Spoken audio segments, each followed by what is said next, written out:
مسیح کے زندہ اور جلالی نام میں سب کو اسلام۔ خدا کا شکر کرتے ہیں، باپ جی کی تعریف کرتے ہیں آج کے دن کے لیے، ان پلوں کے لیے، نئے سال کے لیے جو خدا نے ہمیں بخشا ہے، تاکہ ہم سب مل کر دعا کریں۔ یہ سال جو 2026 ہے ہمارے خاندانوں کے لیے، دوستوں کے لیے، مسیح کلیسیاؤں کے لیے، بلکہ سب کے لیے محبت، امن اور خدا کے فضل کی بارش کو مانگتے ہیں کہ خدا کا کلام جس طرح ہمیں سکھاتا ہے کہ اس کا فضل ہی ہمارے لیے کافی ہے۔ پریز دی لارڈ۔ جس طرح کلام مقدس میں لکھا ہے کہ یسوع نے پھر ان سے مخاطب ہو کر کہا، دنیا کا نور میں ہوں، جو میری پیروی کرے گا وہ اندھیروں میں نہ چلے گا بلکہ زندگی کا نور پائے گا۔ پریز دی لارڈ۔ اور آج کے زندہ کلام کو ہم دیکھیں گے جو امثال اس کا 23واں باب اس کی 14 آیات میں لکھا ہے، تو اسے چھڑی سے مارے گا اور اس کی جان کو پاتال سے بچائے گا۔ پاک کلام پر جان پر خدا کی برکت ہو، خدا کا شکر ہو، خدا باپ کی تعریف ہو۔ ہم دیکھتے ہیں خدا کا کلام ہمیں یہاں سکھاتا ہے کہ اپنے بچوں کی کیا کرنا ہے، تربیت کرنا ہے۔ تربیت سے مراد کیا ہے؟ خدا کی تربیت دینا ہے۔ اسکولوں میں تو جا رہے ہیں، پڑھ رہے ہیں، لیکن خدا اب والدین کو کہتا ہے کہ انہوں نے اپنے بچوں کی تربیت کرنی ہے، ان کی ہدایت کرنی ہے، انہیں سکھانا ہے، ان کو تنبیہ کرنی ہے۔ ایسا نہیں ہے، خدا کہتا ہے کہ تو اسے چھڑی سے مارے گا تو وہ مر نہیں جائے گا، بلکہ تو اسے کیا کرے گا؟ ہلاکت سے بچائے گا۔ ہالےلویا۔ ہمیں یہ تعلیم دی جا رہی ہے کہ ہمیں اپنے بچوں کو بچانا ہے۔ امثال 23 باب اس کی 19-23 میں بھی لکھا ہے، اے میرے بیٹے تو سن اور دانا بن اور اپنے دل کی رہبری کر اور سچائی کو مول لے اور اسے بیچ نہ ڈال۔ حکمت اور تربیت اور فہم کو بھی یہ جو دی جاتی ہے، اور اگر ہم نہیں دیتے تو ہم جانتے ہیں کہ نافرمانی کی سزا کیسی ہے۔ ہم دیکھتے ہیں، اگر ہم پیدائش میں دیکھیں اور دیکھیں کہ کس طرح آدم اور حوا نے خدا کی نافرمانی کی۔ خدا نے سب کچھ دیا تھا، سارا کچھ تھا ان کے پاس، صرف ایک پھل کو جو بیچ میں لگایا گیا تھا، خدا نے منع کیا تھا کہ یہ نہیں کھانا، اور انہوں نے وہ کیا کی؟ غلطی کی، نافرمانی کی۔ یہ انسان کی نافرمانی کی سزا تھی جو انہیں دی گئی۔ ہم دیکھتے ہیں کس طرح جب ہم پیدائش 4 باب یہ قاہین اور ہابل کی نافرمانی کی، جلسی کی سزا تھی۔ ہم دیکھتے ہیں 4 اس کا 5-6-8 میں لکھا ہے، پر قاہین کو اور اس کے ہدیوں کو منظور نہ کیا، اس لیے قاہین نہایت غضبناک ہوا اور اس کا منہ بگڑا، اور خدا نے قاہین سے کہا، اگر تو غضبناک ہوا اور تیرا منہ کیوں بگڑا ہوا ہے؟ اگر تو بھلا کرے تو کیا تو مقبول نہ ہوگا؟ اگر تو بھلا نہ کرے تو گناہ دروازے پہ دبکا بیٹھا ہے اور تیرا مشتاق ہے، تو اس پر غالب آ۔ اور قاہین نے کیا کیا؟ اپنے بھائی ہابل کو کچھ کہا، اور جب وہ دونوں کھیت میں تھے تو یوں ہوا کہ قاہین نے اپنے بھائی ہابل پر حملہ کیا اور اسے قتل کر دیا۔ اور جب اس کو قتل کر دیا تو کیا ہو گیا؟ یہ حسرت کی وجہ سے تھا، جس طرح پہلا کرنتیوں اس کا 3:3 میں لکھا، جب تم میں حسرت اور جھگڑے ہیں تو کیا تم جسمانی نہ ہوئے؟ ہمیں صرف خدا کو خوش کرنا ہے اور خدا کی پاک مرضی کو پورا کرنا ہے۔ اگر ہم دیکھیں کہ خدا کا کلام کیا ہے، آج کا نافرمان بیٹا کل کا پریشان باپ ہوگا۔ زندگی کہیں حسین خواب ہے، کہیں یہ جان لیوا عذاب ہے۔ ہمارا خدا ہم سے صرف محبت چاہتا ہے، جو خدا نے ہمیں محبت کرنا سکھایا۔ اور اسی طرح اگر ہم دیکھیں امثال اس کا 12واں باب اس کی پہلی آیات میں یوں لکھا ہے، جو تربیت کو دوست رکھتا ہے وہ علم کو دوست رکھتا ہے، لیکن جو تنبیہ سے نفرت رکھتا ہے وہ حیوان ہے، جو مطلب سیکھتا نہیں، پڑھتا نہیں، ایجوکیشن نہیں ہے، وہ ہم کہتے ہیں نا یہ جاہل ہے۔ اگر جس کے پاس خدا کا کلام بھی نہیں وہ بھی جاہل ہے۔ تو ہمیں کلام کو لینا ہے۔ یہ کتابیں پڑھنے سے حکمت نہیں آتی، حکمت خدا کی قدرت سے آتی ہے، اور حکمت ہمیں خدا سے ملتی ہے۔ اسی طرح اگر ہم دیکھیں امثال 4 باب اس کی ایک پہلی آیت میں لکھا ہے، اے میرے بیٹے باپ کی تربیت پر کان لگا اور فہم حاصل کرنے کے لیے توجہ کر۔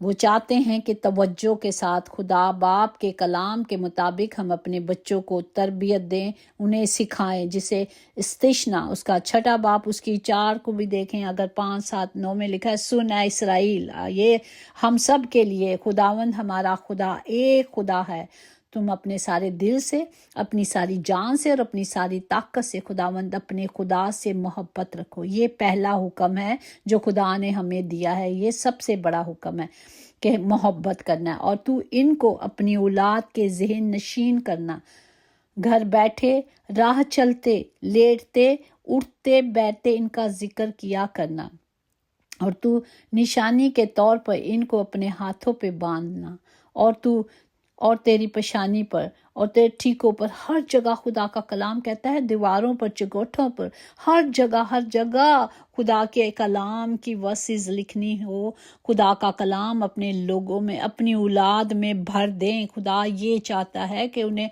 دن رات اسی کا دھیان گیان ہو، تاکہ بچائے جائیں، تاکہ چھڑائے جائیں۔ یہ کلام ہمیں خدا کے وعدوں کے مطابق لے کر آگے چلنا ہے۔ ہم کیا کرتے ہیں؟ ہم اپنے بچوں کو دنیاوی ساری خوشیاں دے دیتے ہیں، فلمیں بٹھا کے دکھاتے ہیں، کارٹون لگا دیتے ہیں سارا دن۔ جی آج کل کے بچے کے پاس کیا ہے؟ ماں باپ بیزی ہیں، بچوں کو ٹی وی لگا دیا کر رہے ہیں، کیونکہ انہوں نے بھی اپنی ذمہ داریوں کو پورا کرنا ہے، اور بچوں کو اس طرف لگا دیا ہوا ہے تاکہ وہ بچے اسی طرح رہیں۔ ہر بچے کے پاس فون ہے، ہر بچے کے پاس آئی پیڈ ہے، وہ بس ٹی وی ہے دیکھ رہے ہیں، اور دنیاوی رنگ رلیوں میں بچے بھی وہی رنگ دیکھ رہے ہیں نا جو دنیا میں دکھایا جا رہا ہے۔ اور نہ آپ اپنے بچوں کو، شیطان نے اتنا کو ہولڈ کیا ہوا ہے دنیا میں کہ آپ اپنے بچوں کو کچھ کہہ نہیں سکتے۔ جہاں ہم رہ رہے ہیں وہاں بھی ایسا ہے کہ آپ اپنے بچوں کو کچھ کہہ نہیں سکتے۔ اگر آپ کے بچے اسکول میں کہیں بائی مسٹیک بتا دیتے ہیں کہ گھر میں پاپا نے مجھے ڈانٹا ہے یا مارا ہے، تو کونسل کے لوگ آ جاتے ہیں آپ کے گھروں میں کہ کیوں مارا ہے۔ یہ اختیار نہیں دیا گیا، دنیا نے یہ اختیار لے لیا ہے، شیطان نے یہ اختیار لے لیا کہ آپ اپنے بچوں کو اچھی بری بات سے منع نہیں کر سکتے۔ ہاں، لیکن جب بچے چھوٹے ہیں، پلیز ہمبل ریکویسٹ ہے سب سے کہ کلام کی اس سیڈ کو، اس بیج کو بو دے، تاکہ خدا کا کلام جس طرح یہ بچے بڑھیں، اس کا جواب مجھے اور آپ کو دینا ہے، ماں باپ کو دینا ہے، آپ کے گھر کے بڑوں نے دینا ہے۔ یہ آپ کی اور میری ڈیوٹی ہے کہ ہم اپنے بچوں کو بچپن ہی سے تعلیم دیں، تاکہ وہ بڑے ہوں تو کوئی غلط کام نہ کرے۔ انہیں پتہ ہو، جب کلام ان کے دل میں ہوگا، جب کلام ان کے پاس ہوگا، تو انہیں پتہ ہوگا کہ یہ غلط ہے۔ ہم دیکھتے ہیں کہ اسکول والے کیا کرتے ہیں، جب وہ تعلیم سکھاتے ہیں تو وہ ہر چیز سکھاتے ہیں نا، بتاتے ہیں یہ غلط ہے، اس طرح بچوں کو تمیز آتی ہے۔ تو ہمیں بھی تو کلام دینا ہے، ہمیں بھی تو اپنا بیج بونا ہے، ہمیں بھی تو روحانی روٹی دینی ہے۔ دنیاوی روٹی سے بچے کھا کر سیر ہوتے ہیں۔ ہم بڑی احتیاط کے ساتھ پیرنٹس جو ہوتے ہیں بچوں کو اچھی غذا دیتے ہیں، تاکہ بچہ بڑھے، طاقت آئے، آگے چلے۔ اس نے بڑے ہو کے ڈاکٹر بننا ہے، اس نے بڑے ہو کے وکیل بننا ہے، اس نے بڑے ہو کر یہ کرنا ہے، اس نے بڑے ہو کر وہ کرنا ہے، ہمیں سنبھالنا ہے۔ تو جب ہم دنیاوی تعلیم دے رہے ہیں تو اس کے ساتھ ساتھ، بلکہ اس سے پہلے ہمیں روحانی تعلیم دینی ہے، تاکہ یہ دنیا میں رہ کر مقابلہ کر سکے۔ یہ زندہ کلام جو ہتھیار ہے، اختیار ہے، سب بچوں کے لیے مانگنا ہے۔ یسوع کے نام سے آئیں، اپنے ہاتھوں کو بلند کر کے اس کلام کی قدرت کو لے لیں، مت ڈریں، کیونکہ خداوند ہمارے ساتھ ہے۔ خدا باپ، میں اس کلام کی قدرت کو سب کے لیے مانگتی ہوں، خاص طور پر اس بڑی حکمت کو مانگتی ہوں کہ خداوند، پیرنٹس جو ماں باپ آپ نے بنایا ہے دنیا میں، سب سے پہلے ان کے لیے ہے کہ وہ اپنے بچوں کو اچھی بری چیز سے بچائیں، تاکہ وہ دنیا میں نہیں بلکہ ہمیشہ کی اس پاتال کی زندگی سے بچائے جائیں۔ خدا باپ سب کو حکمت سے بھر دے۔ ہم دیکھتے ہیں کہ شیطان نے ماں باپ ہی کو جدا کر دیا، وہ آپس میں ہی لڑتے رہتے ہیں، اور کیا ہے ان کی شیطان کا کام ہے نا سب سے پہلے کہ جوڑوں کو توڑ دیتا ہے، تاکہ وہ ان کے بچوں کو چرا لے، تاکہ ان کی نسلیں برباد ہو جائیں، تاکہ وہ کہیں کے نہ رہیں۔ یہی ہو رہا ہے، آپ دیکھیں ہر دوسرے گھر میں یہی ہے۔ آئیں ہم خدا کے اس کلام کو، وعدوں کو مانگے، تاکہ سب آنکھیں رکھیں اور کانوں سے سنیں اور خدا کے کلام کو لیں۔ خدا باپ سب کو برکت دے، سب کے ساتھ ہو، تمام گھروں میں آپ کی حضوری معموری کو مانگتی ہوں، کلام کی قدرت کو، کلام کے وعدوں کو مانگتی ہوں، زبور 91 کی پروٹیکشن کو اپنے لیے مانگا کریں، جس میں خدا کے وعدے ہیں، جس میں قدرت ہے، جس میں تمام وعدے ہیں جو سیفٹی کے لیے، آپ کے لیے، اپنے بچوں کے نام لے لے کر اپنے ساتھ بٹھا کر اس کلام کی قدرت کو ان کے لیے مانگا کریں۔ خدا باپ سب کو برکت دے، سب کے ساتھ ہو، تمام گھروں کے خطے بھرے رہیں، کبھی کوئی کمی اور کبھی کوئی کمزوری نہ ہو، یسوع کے نام سے آمین۔ یقیناً بھلائی اور رحمت عمر بھر ہم سب کے ساتھ ساتھ رہے گی، اور ہم ہمیشہ اپنے زندہ خدا کے گھر میں سکونت کریں گے، آمین۔ God bless you all.